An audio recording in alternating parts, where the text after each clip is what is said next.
So I just watched this video by MTR where this man was telling him about how he had 5 children with this woman, and then his oldest child took an ancestry test, and when she took the ancestry test, it showed that she had a different lineage than her father.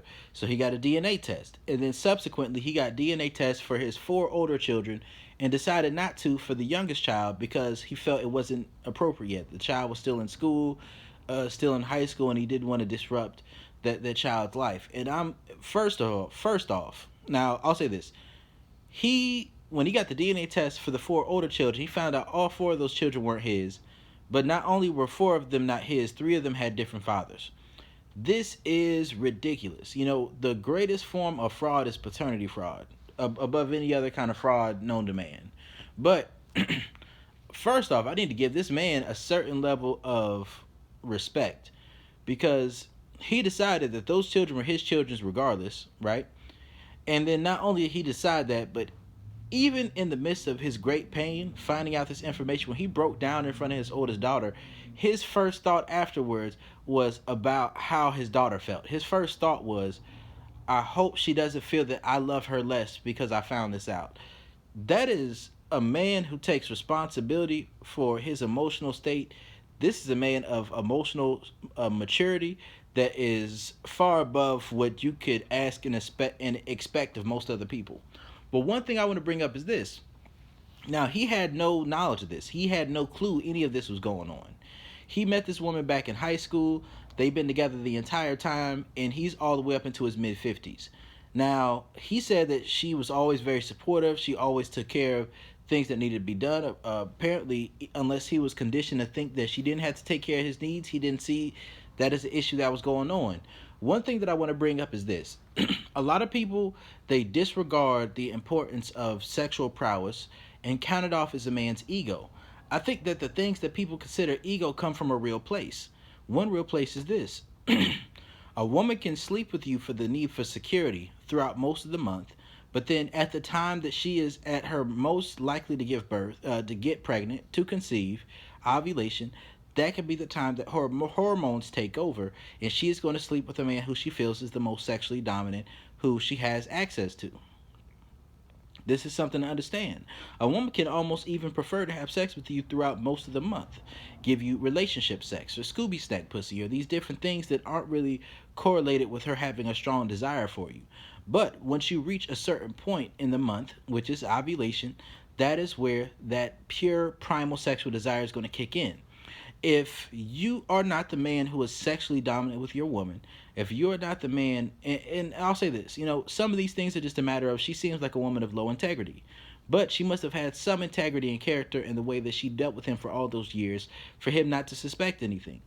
Even if she was a woman who was narcissistic in how she went about this situation, there was a certain level of she took care of her wifely duties and taking care of her responsibilities and making sure that those kids were well balanced growing up and making sure that her man felt supported.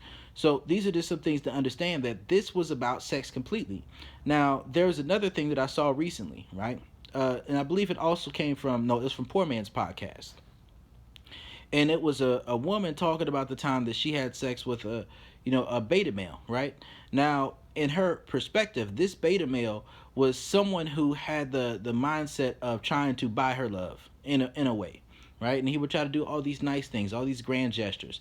He'd pay for this, pay for that. Anytime she needed food, she'll tell him, and she had no respect for him because of the way he would just acquiesce to her and the way he would dote over her with no guarantee or chance of getting the coochie. Now he turned down opportunities to sleep with more attractive friends that she had, and because of that, she got turned on by his self-control and then gave it a chance to sleep with him and even said the sex was good. But because she didn't respect him, she ended up now she said she didn't tell him it was monogamous, but he had that idea. So by that summation, once that happened, she slept with someone else and that situation ended. And it was pretty much as if she was cheating on her beta male guy, but she said the sex was good, he was an attractive guy, but it was just a matter of he didn't have backbone.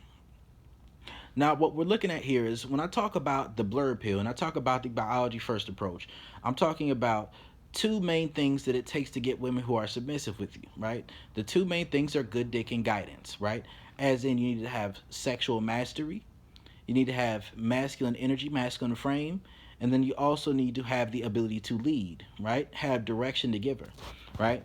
And these are things that create natural submissiveness. Now, a woman who's going to cheat, you can't stop her from cheating, right? But unless your floaters don't swim, if you are a man who is your woman is highly sexually attracted to, then chances are, even if she cheats, she's still going to sleep with you at times when she's ovulating. And if you shoot the club up when she's ovulating, and your swimmers, your soldiers march, then you're going to be in a position where she's more likely to have your children. Now, this, the woman in the first scenario, it sounded like a situation where this was a masculine man with the way he talked about how he deals with his children. But it takes more than just being a good father in order to be a woman's sexual dominant, right?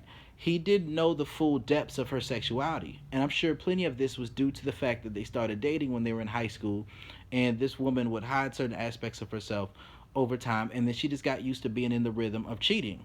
And then in the second story, the guy was attractive. He did have some sex appeal, but the fact that he didn't have respect for himself and the way he carried himself, the woman did not respect him as a man. And because she didn't respect him as a man, even though she would have sex with him, it didn't create that level of respect. See, respect and sexual attraction and sexual desire are things that are very important and shouldn't be undermined when you're talking to and dealing with a woman.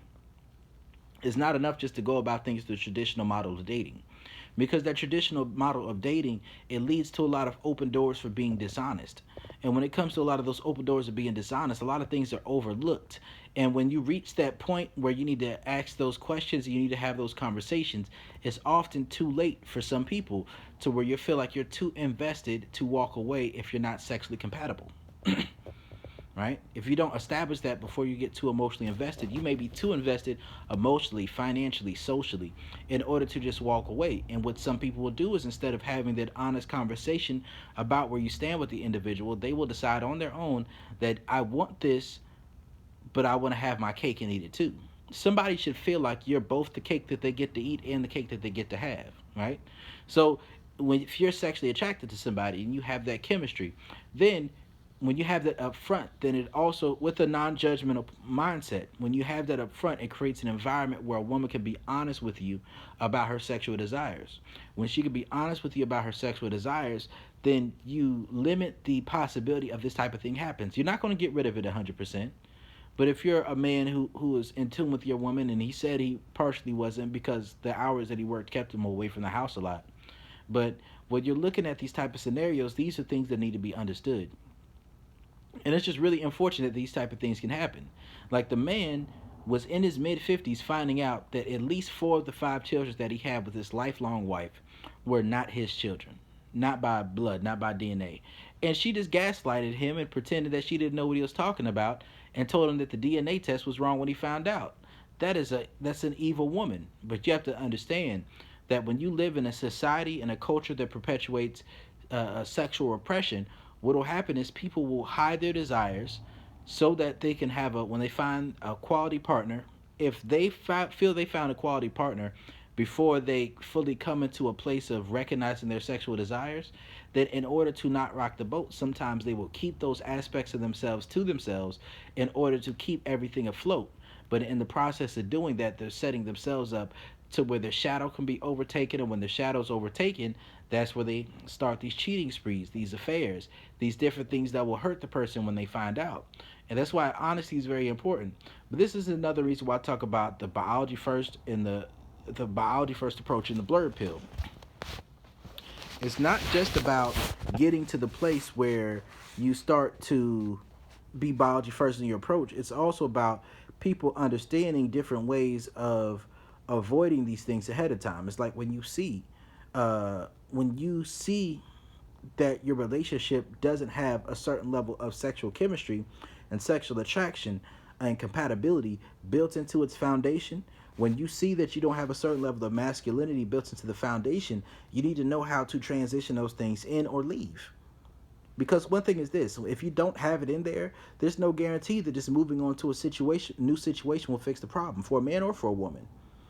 If you're a woman and your mindset is you don't prioritize sexual connections and sexual compatibility and chemistry when you meet a person, you don't prioritize sexual attraction, then you will leave that situation with a man who you are physically attracted to, but you're sexually repressed. You'll just leave that situation to find another man who you may be physically attracted to, but you're still playing the same game sexually. You're still using it as a tool to get what you want instead of it being an intrinsic desire, and you're not going to fix the situation. As a man, when you leave that situation, go to another one, you may have the same mindset of thinking that being a provider is what entitles you to sex. You're making yourself a target for women who just desire security and stability, and women who aren't looking for sexual excitement. See, every person is looking for a certain level of sexual excitement. And if they aren't looking for it with you, that doesn't mean that they aren't looking for it. It just means they aren't looking for it with you. Don't trust that a person is just not that sexual of a being. If you are a sexual being, you need to be with someone who is also a sexual being. If that's repressed, you may be able to communicate and work through that.